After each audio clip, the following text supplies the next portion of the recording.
Attention, attention, attention. Sorry to inform the committee that's put up that practice. Occasionally we're going to give off nights. And it's beautiful that you're ready for the news tonight, but you save this lesson for tomorrow night, and you can add whatever other thing from the news you wish to. But this is a free night. There will be movies under the pavilion and nothing else. There'll be no language and no news. It'll be people's free nights to do what they wish other than getting out of the beaten path. Because at 10 o'clock a curfew, unless you are in the theater watching the news or in the library studying. After that, you must be in your own cottage, due to the fact that Venezuelans cross the border every night, according to the Soviet ambassador and the PNC leaders, our own party's People's National Congress leadership. I would like to say again, I want no talking, that to those that are worrying about going to the Soviet Union and opportunities, you are completely ignorant.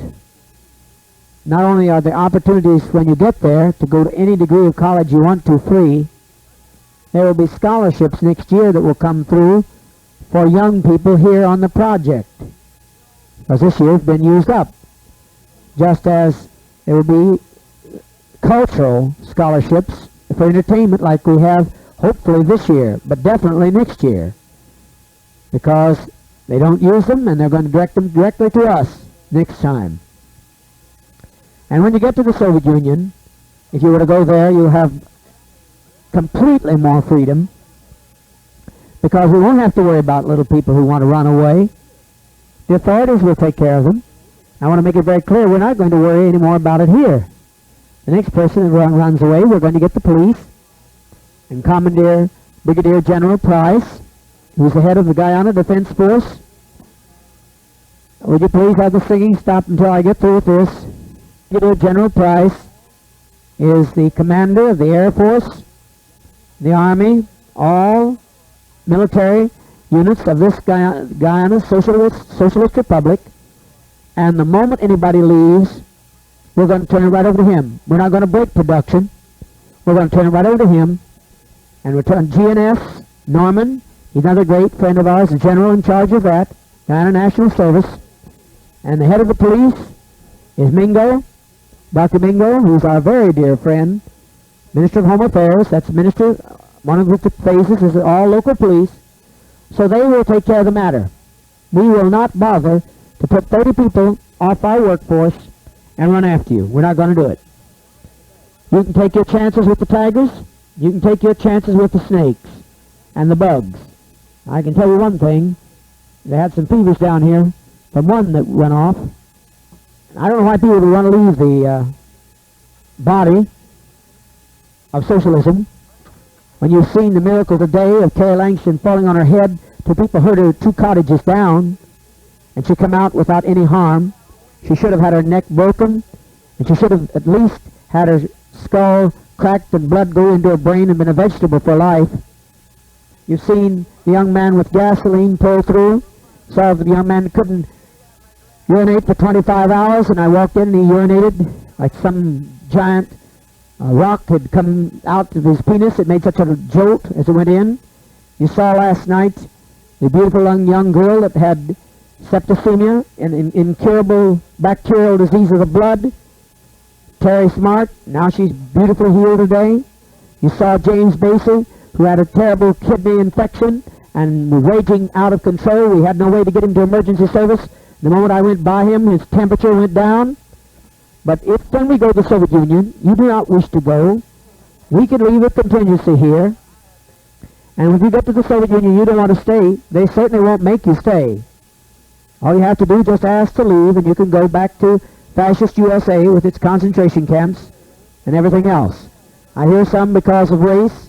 There are not enough black people there. Well, there happen to be thousands of black people there. They just don't live in any one specific neighborhood. And the reason they're not millions is because they did not engage in slavery. You understand what I mean? So there can't be millions, because the only reason there are millions of blacks in America, North America, is because USA involved themselves in slavery. The Soviets, the Russians, never took in black slaves. So that's in their favor, not against them. There's 150 different racial and national ethnic groups in the Soviet Union. 150. That's about as many differences of race and nationalities as you can find in the world. And they want us for the primary reason that we are black, integrated, Indian, white, integrated, and they want black and Indian communists. And it's a definite thing. It's a door we should keep open. That's why the band must work hard. The basketball team also. We're giving them the alternative of both, or maybe they'll want to one or the other, or both. Who knows? You'll have more freedom, as I said, than you have here. We won't have to have the worries. And they even offered, you know, to build all the buildings for us before we arrive. So it's been a very gracious situation. And racism is the second highest law that is forbidden to all the people. The second most important law offense of law, is to have race prejudice and to demonstrate it. If you do, they will immediately bring you to a criminal court, not a civil court, if you use a racist slur towards anybody else of a different color. So some of you are unduly worried, and as far as opportunities, even before we get it, it's naturally going to take months. They're going to profile us, not about whether you got a record or a jail record or how bad you were when you were young, but they will want to see that there's no CIA people here. That's natural. And they're going to check that out. It takes some months to get this done. In the meantime, we've got to work this place to its fullest. Because when the Presidium comes, the top leadership of the Soviet delegation comes to see us here, they must see a very productive place, a beautiful landscape, and a lot of smiling faces with a heavy amount of news, and speaking Russian as well as we can. Though some of you are frightened that you'll never learn the language. They will allow us to have a commune of our own there. So it would not be so important to you that you speak Russian. But we just want to do it as much as possible. And the students certainly who want to go on to other experiences or schooling or off to Africa to help with liberation. The field is there's a million opportunities. But some of you who are fearful of language, don't worry. You learn enough to get by. And in our own commune, they'll allow us to speak English. And Russians, Soviet, by the way, don't ever call them Russians. The Soviet Union, United Soviet Socialist Republics, their second language is English. Everybody practically knows English. They teach English from nursery school on up. That's how important they consider English is, because their principal enemy is America, who is trying to hurt socialism all over the world, and so they want to be able to speak the language, to know the nuances, and to understand the communications closely in the nuclear age. But after you get there, you do not like it. You have the privilege to go back to the United States in Babylon and die in a concentration camp, or be blown up in a nuclear war where there will be no underground shelters in cities like there is in the Soviet Union and China. That's your privilege. But that's about the sum and substance of what I had covered previously. But unfortunately, due to the fact that these people tape me and don't tell me when a generator change comes, you cannot hear what I'm saying. Jan Gervich is going to type up any other high points that I have not gotten on this tape. This tape is to be played several times tomorrow, so that you'll understand what I'm trying to communicate.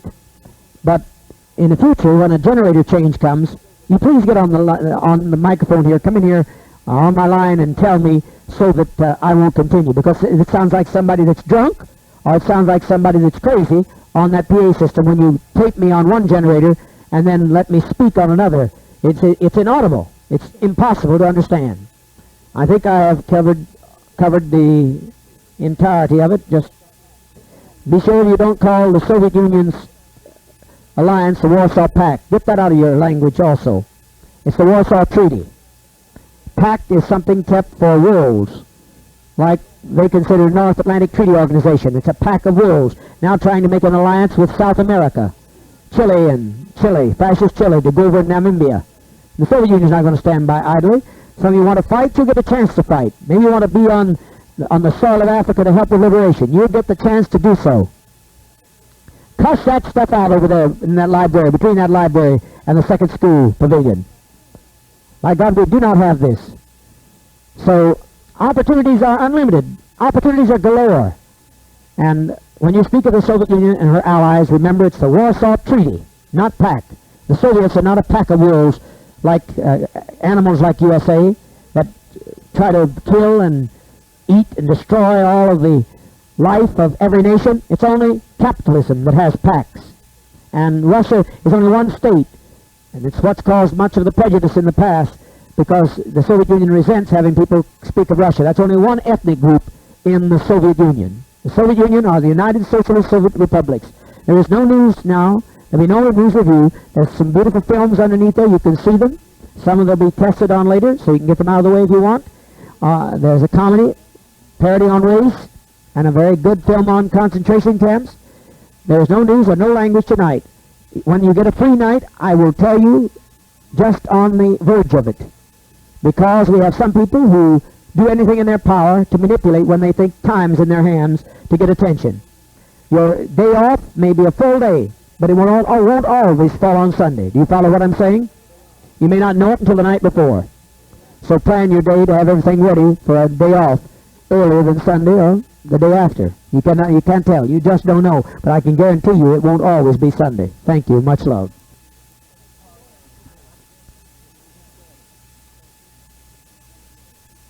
Infiltration on this border. That's why you're a fool to try to go out there. It's a wonder one of you haven't been mistaken for an Amerindian and kidnapped. We have absolute protection inside Jonestown. We have never had a snake bite. We have never had any serious, nothing that hasn't been corrected. Do you realize what a miracle it is that a people in a foreign country, foreign to big machinery, foreign to felling trees, that we have not had one injury that has not been recovered or healed through Jim Jones? You ever stop to think about that? People never new to farm life, and no accident that has not been healed by Jim Jones when we've had people exploded, blown to smithereens, their bodies lay in shambles, truck went over one, now completely restored. I don't think you weigh the fact of gratitude for that dimension of socialism that you should. There should be a great deal of gratitude for that dimension of socialism. Now get where you're belonging and cut down the noise. We don't be screaming and hollering. News. Remember this evening's People's Rally, 7:45 promptly in our seats, prepared for testing, which is a certainty. Be sure to study the news and give your best to the work effort. Otherwise, we have the blood of many who are seeking liberation. There's a number of broadcasts that I have picked up about various racial flare-ups throughout the United States, even in Canada, and worse in England. Please let us work, and I'm waiting on that progress report to see if you can put as much work into 8 hours as you did 10, so there'll be more time. I will give evenings off, I want to, but some who have been anarchistic have put a burden on the rest of us. I want to be able to give you days off, but unfortunately I cannot announce what days they will be, because we do not want to put an unnecessary burden upon the Guyana Defense Force. However, we will follow their suggestion most thoroughly. They said to stop by any means necessary anyone from leaving that are trying to violate rules, are to leave this commune in any other way than a legal way. And so it is illegal to run away and be in the jungle. It's a crime to be running loose in the jungle. It's considered a menace to health. It brings the entire army, if it's done deliberately, the Army and Navy, the Air Force of Guyana, the police, will hold you responsible. So we want no more of this kind of madness or attention-getting, because you'll be the loser in the long run. Be also sure that you listen after this as close as possible to the speech I gave last night about various questions as to our future, which is bright and beautiful. We have a marvelous opportunity before us. We have also a new place offered to us in Africa. It's perfectly fantastic. We're not naming it because we want no security leaks. So we have many options for freedom. And that's something that our brothers and sisters in the States do not have. They have no option. No bright tomorrow. In Moscow today, Leonid Brezhnev and Alexei Kosygin met Algeria's president, Boumedienne, who has arrived in the Soviet Union on a friendship working visit. The leader of the two countries exchanged views on issues that brought them closer in mutual alliance. Special attention was paid to the situation in the Middle East. Both parties firmly renounced the results of the Camp David sellout, where Carter held just outside of Washington a conclave with Egypt and Israeli Zionists, which in no way represented the people that had been oppressed and their land dispossessed from them. In that meeting, concluded by the leaders of Egypt and Israel and USA, Carter being the puppet for the Trilateral Commission, against the interest of the Arab countries, the leaders of the Soviet Union and Algeria expressed firm belief that a lasting peace in the Middle East can only be achieved exclusively on the basis of the unconditional and complete withdrawal of Israeli fascist troops from all the Arab territories occupied in 1967 on the basis of the execution of the Marshal of Rights of the Arab peoples of Palestine in keeping with the United Nations decisions. The Soviet Union Presidium voted unanimously a firm endorsement of this position, that any other kind of resolution will not be tolerated. The note of warning from Radio Moscow was stronger than has been noted in weeks. Chairman of Bulgaria's State Council is going to Nigeria on a state visit. He has been invited by the head of the federal military government. Commentaries in the Bulgarian press underline that the first visit to Nigeria by the Bulgarian head of state as an expression of the feelings of solidarity of the Bulgarian people with the struggle of the African nations for freedom and independence. As you know, Bulgaria is a member of the Warsaw Alliance. Never say Warsaw Pact. Also, we don't use Russia to describe the United Soviet Socialist Republics, or don't use the word pragmatic. Use the word realism, but those are words that are brainwashed examples, and don't use satellite, such as that. Bulgaria is an ally in the Warsaw Treaty, a communist nation. And it's interesting that Nigeria, that had been very strong pro-American until Carter was caught dealing with the oil interest, banker rich interest, and trying to exploit the Nigerian people in the Hilton Hotel there, ever since then there's been a steady move by Nigeria towards a Soviet alliance. The Bulgarian people, the paper points out, expect that the visit will make a great contribution to the development of the cooperation between Bulgaria and Nigeria, a communist nation, and Nigeria, still a capitalist nation, but who has deep resentments and deep suspicions against USA and her imperialist lackeys. The cooperation based on friendship and mutual understanding will increase throughout the Soviet Union and her allies. The appointment of new ministers in the Provisional Military Government of Ethiopia, Socialist Ethiopia, has been announced. The Ethiopian resolution has gained a convincing victory over foreign and home reactionaries that have been backed by renegade Chinese foreign policy and U.S. imperialism. And it continues to advance towards building a new society of social justice and equality. The point was made by Chairman of the Provisional Military Administrative Council, Mengistu, that the Ethiopian working people have now launched a large-scale campaign to fully organize a radical social and economic response in the country to develop the national economy devastated by war in complete accord with the principles of Marxism-Leninism in rebuilding a new society. One of Mozambique's leaders has spoken highly of the country's women in national development. At a meeting with representatives of the National Women's Organization, the government leader said that Mozambique women are in the forefront, even though they're only 3 years young in the revolution of Marxist-Leninism, that they're in the forefront of building up the new society. Today they hold responsible posts in every ministry, government office, and party organization. They head collective communities, cities, villages, schools, and factories, and side by side with men they defend the republic's borders against intrusions from the racist regimes that are upheld now only by the imperialist USA and her lackeys in Rhodesia and Union of South Africa. The Moscow-based Secretariat of the Council for Mutual Economic Assistance, which includes 6 European socialist countries, Soviet Union, Cuba, Vietnam, and Angola also, announced that their per capita for the socialist country has gone up an average of nearly 14% since the beginning of the year. Employment is absolute and complete in all socialist states. According to the official reports in the countries of Western Europe, there has been no expansion since early this year, but we find a 14% increase in the socialist world. The highest rate of growth in the socialist countries is in machines, power, and electronics. In the Soviet Union, more groups of young volunteers have come to agricultural projects to take part in the economic development of the so-called non-black soil zone.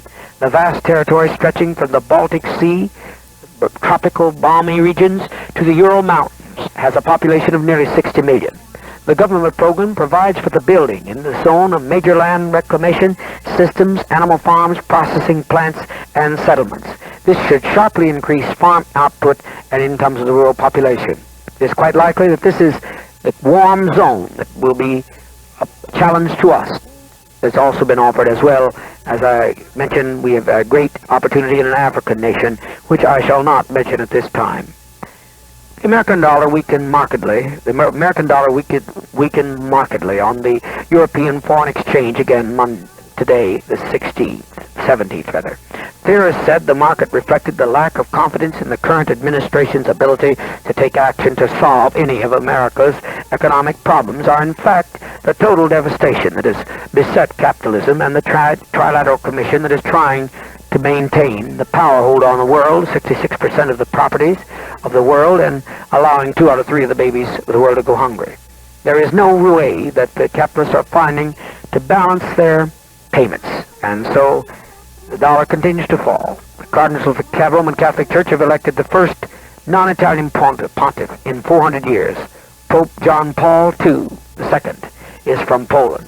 This is a change indeed for the Roman Catholic Church. For 400 years, the Roman Catholic Church has been ruled exclusively by Italians. Thailand. In several colleges and institutions, that Thai students are demanding freedom from government control, according to the Thai Information Center. A Thammasat University, 1,500 students rallied to protest the college administration's ban on student self-government. Earlier, in March, students at Bangkok's Rockenheim University distributed leaflets condemning the university's unfair treatment and suppressing their right to elect their own leaders. The resurgence of student activism comes after the severe repression of the progressive student movement following the October 1976 military coup in Thailand that occurred on the 16th of the month. A year later, when a right-wing civilian government replaced the military junta, the government made promises of limited student activities. The limitations, however, included a prohibition against student unions drafting their own rules. It takes a great deal of courage for the students to demonstrate, because it can be a life sentence or public execution by firing squad. Nonetheless, the Thailand students will have their rights be known. The Dominican Republic. The new administration of the Dominican Republic recently released 13 of 200 political prisoners held by the former right-wing government, the London-based Latin American Political Report, LAPR, noted yesterday. The 13 were the first to benefit from an amnesty law passed just this last week by the Liberation Administration of Antonio Guzman. The report said a number of political exiles are expected to return to the country under the amnesty law. Have radio contact. Take one of our units. I'm quite capable with the new thing. The London-based Latin American Political Report. President Guzman earlier proposed a special commission to review these cases, but it was voted down by the Congress dominated by his own party, the Dominican Revolutionary Party, with heavy pressures from the United States. The presidency of Guzman is still being looked at microscopically and surveilled thoroughly by the United States imperialists, as they feel they've lost a hold on the Dominican Republic with the election of the left-leaning President Guzman. In another legal issue, the government of the Dominican Republic summarily dismissed an assistant prosecutor who ordered a police raid on the home of Polibio Diaz, former President Joaquin Balaguer's lawyer and advisor. The dismissal abated speculation that the Guzman administration was on a vendetta to persecute members of the former government. In one of the first diplomatic moves since the party came to power in August. Venezuelan President Carlos Andres Perez is expected to visit Santo Domingo soon to ratify a treaty on trade and technical cooperation, as he is also expected to be in Guyana very shortly and sign a treaty of friendship. Today, the next in command, or last night rather, the next in command to our beloved friend, Prime Minister, Deputy Prime Minister Ptolemy Reed, the chairman of the PNC, the People's National Congress, our party, of our Prime Minister, Forbes Burnham, has also announced to us, as he dined with us, that world opinion would not allow Venezuela to march across our land, because one time before, Venezuela only attempted to move 2 or 3 miles into the area, and world opinion was too disturbed, and it's even more disturbed, and we being Americans would make it even more difficult. Students take over university. Students at the University of Marine Sciences in Ensenada, the Mexican state of Baja California, took over the institution in response to cutbacks in funds. The students are still holding the university. Nigeria, military government, as you know, has adhered to its promises to return the country to civilian rule. It's lifted the 12-year ban on political parties and civilian political activities.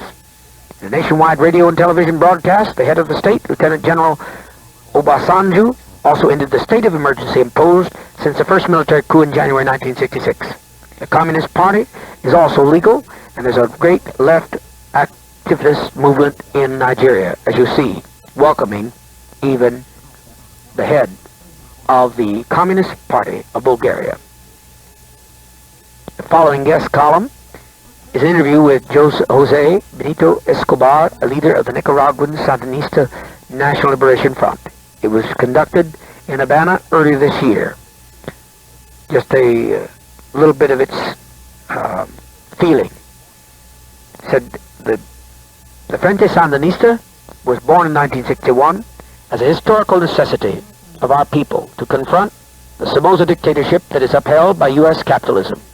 In a more effective way, we saw that it was necessary to endow the Nicaraguan revolutionary movement with an organization which has its foundation as the different popular sectors, the workers, peasants, students, and other sectors. But in the years since 1961, a series of demonstrations that U.S. does not intend to allow any freedom for Nicaragua. The Sandinistas have become Marxist-Leninist. All of these groups have merged into a Marxist-Leninist front, and the Frente Sandinista was born as the union of the new Nicaraguan movement, the Revolutionary National Youth, the Unitary Nicaraguan Front, and the veteran Sandinistas who fought with General Augusto Sandino against the third intervention of the United States of America. 3 times the United States of America, by fascist aggressive design, sent U.S. military forces into Nicaragua. 3 times in this century. And those who survived the repression of that awful nightmare when U.S. behaved as a fascist, imperialist, colonialist power by direct marine invasion 3 times. First called the movement Sandinista, and in 1962 called the National Liberation Front. But it's been now renamed as the Marxist-Leninist Sandinista Liberation Front. Bravo to the Nicaraguans as they continue to hold out for freedom, in spite of the fact that 3/4 of the population are either in asylum, abroad, exile, or being tortured in prison, or have been killed. The people of Nicaragua will be freed, no matter how much military aid Washington continues to pour in to that area of the world. No more than NATO's transatlantic proposal that the white Chileans going into Namibia will be tolerated. The Soviet Union has made it clear that they will not stand by and see Chilean mercenaries in Namibia interfering with black Africa's right to be free. Thus ends the news of the day and commentary. Be sure that you take thought of the previous remarks and, if necessary, replay the first part of the speech that I gave several times during the day. Much love, and show your love by your work. Show your care and concern for our people. Show your care and concern for getting opportunities to go to these other nations. And educational scholarships that will be already the first of the year available for us if we work well what we have here. Essential to all these open doors is that we fruitfully build this to the highest